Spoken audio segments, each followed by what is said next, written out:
Nodes, again, is the base class for all displayed items that are going to operate or be displayed on a scene. We set the nodes in the content property of a scene. Essentially, the scene content property is nothing more than a sequence of nodes.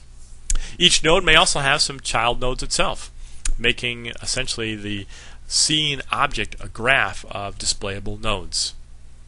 There are a number of different type of nodes. We have shape nodes, things like rectangles, circles, lines, all are shape nodes. We have text nodes. When I wanted to display JavaFX is cool, I used a text node.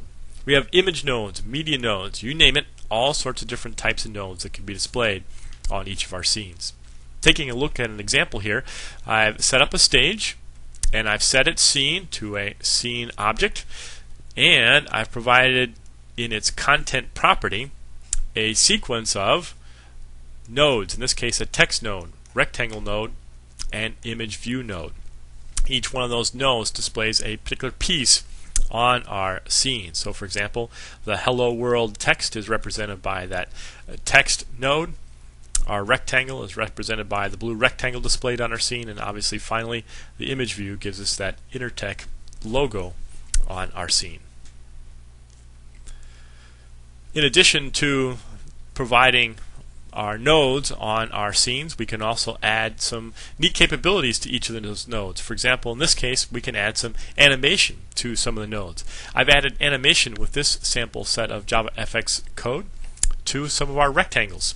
So in this case, adding animation to our rectangle and having it play itself out across the path of our scene. In other words, having it display itself and move itself across a path defined as itself an object in JavaFX on our scene. So animation, transformation, rotation, all those kinds of capabilities are also available with JavaFX, and which makes JavaFX a very powerful graphical user interface tool.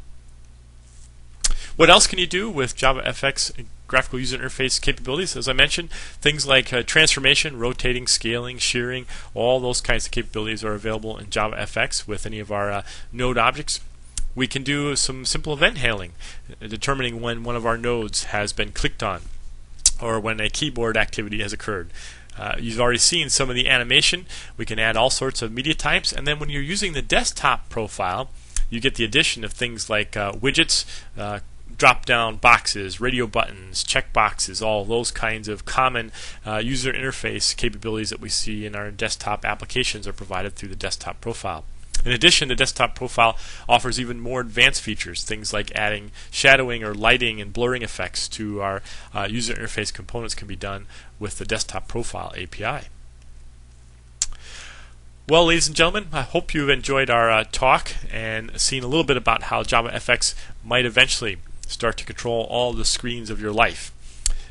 If you're looking for some additional information, thankfully Sun, as they've come out with this JavaFX product, have provided us a whole host of resources to use out there. In addition, you'll start to already find a number of great blog sites and tutorial sites out there on the World Wide Web to help you with JavaFX. In particular, I point you to the JavaFX website, and there you can download the JavaFX SDK as well as get in touch with a lot of the experts in the JavaFX community. So head out to javafx.com to find out more. Some links here are also available for things like NetBeans and Eclipse 3.4, the two IDEs that are JavaFX aware. A number of blogging sites, performance tips and tricks sites as well are provided. And lastly, I've pointed you also to one of my DevX articles recently published here in 2009 on JavaFX Mobile if you're interested in more information on how JavaFX operates in the mobile world. So thank you very much for your attention and for taking a look at our Oxygen Blast series presentation on JavaFX. Again, if I can help you, please feel free to email me at jwhite@intertech.com. Thank you very much and best of luck.